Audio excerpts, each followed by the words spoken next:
wanted to provide some general guidance for reading the California Labor Code. Um, there are 29 separate codes in California. The 17th alphabetically is the Labor Code, and all 29 codes have general or preliminary provisions applicable to reading and interpreting that particular code's sections. So the following are some of the selected general provisions of the California Labor Code.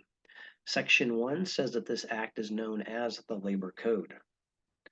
Section 2, the provisions of this code, insofar as they're substantially the same as existing provisions relating to the same subject matter, are meant to be construed as restatements and continuations rather than new enactments. Section 5, unless the context otherwise requires, the general provisions set forth govern the construction of the Labor Code. Section 6, division, part, chapter, article, and section headings contained are not to be deemed to govern, limit, modify, or in any manner affect the scope, meaning, or intent of the provisions of any division, part, chapter, article, or section. Section 7 of the Labor Code, whenever by the provisions of the code an administrative power is granted to a public officer or a duty imposed upon an officer, then the power may be exercised or the duty performed by a deputy of that officer or a person so authorized pursuant to law. Section 8, a writing includes any form of recorded message capable of comprehension by ordinary visual means. Whenever any notice, report, statement, or record is required by the Labor Code, it must be in writing. Section 9 says that whenever any reference is made to any portion of the Labor Code or any other laws of the state, that reference shall apply to all amendments and additions now and later. Section 11, the present tense includes the past and future tenses, and the future tense includes the present.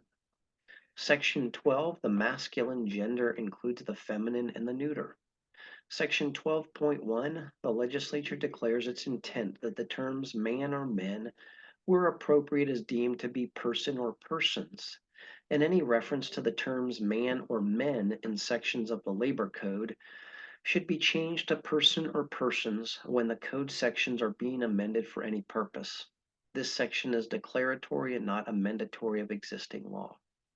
Section 12.2 says that the term spouse includes a registered domestic partner. Section 13, the singular number includes the plural and the plural the singular. Section 15, the term shall is mandatory and may is permissive. Section 16, the term oath includes any affirmation. And Section 24, if any provisions of the Labor Code or the application of it to any person or circumstances is held invalid, then the remainder of the code and the application of its provisions to other persons or circumstances is not affected.